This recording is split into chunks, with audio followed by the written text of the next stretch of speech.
Yeas pour 142, 142. Nays contre 129, 129.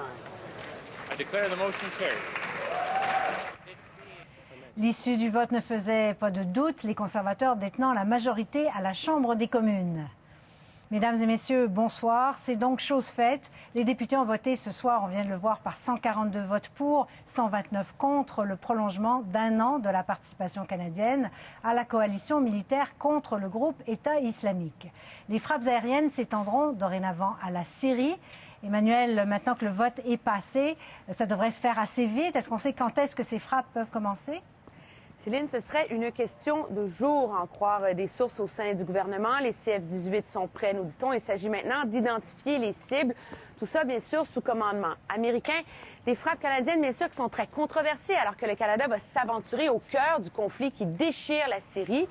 Tout ça alors que, vous savez, hier, le président Bachar al-Assad, en entrevue avec 60 Minutes, affirmait que, selon lui, les frappes aériennes n'ont pas donné les effets escomptés en Syrie jusqu'ici. Lui croit plutôt que le groupe armé État islamique prend de l'expansion et recrute davantage de militants au sein de son groupe. Le gouvernement, lui, répond qu'il en va de la sécurité nationale et que le Canada doit pourchasser ce groupe armé État islamique là où il se trouve. Le premier ministre, par ailleurs, vous allez voir, qui admet qu'il est bien difficile de dire quand est-ce que la coalition viendra à bout du groupe armé. Là-dessus, je vous laisse l'écouter. Il est essentiel en Irak et aussi en Syrie d'affaiblir la capacité d'ISIL de faire ses attaques hors de la région. Est-ce que je peux promettre l'atteinte de cet objectif en 12 ans? Je ne suis pas certain. Le premier ministre, bien sûr, vous aurez compris qu'il voulait plutôt dire 12 mois au lieu de 12 ans. Oui, alors l'opposition a voté contre. Or, on sait que les Canadiens sont plutôt en faveur de cette mission. Est-ce que ça ne place pas, Emmanuel, l'opposition dans une position assez délicate? Mais le NPD, moins, je vous dirais, parce qu'il défend une position qui lui est traditionnelle, M. Mulcair, qui soutient que cette guerre-là n'est tout simplement pas la guerre du Canada. La difficulté pour le Parti libéral, c'est de plaider que oui, le Canada a un rôle à jouer au sein de la coalition, mais pas le rôle que le gouvernement veut lui donner. Il y a une chose sur laquelle les deux partis s'entendent. Eux reprochent au gouvernement de proposer aux Canadiens une mission sans objectif clair, sans stratégie de sortie et surtout d'avoir induit les Canadiens en erreur sur le rôle de combat des forces spéciales. Je vous laisse écouter les deux chefs.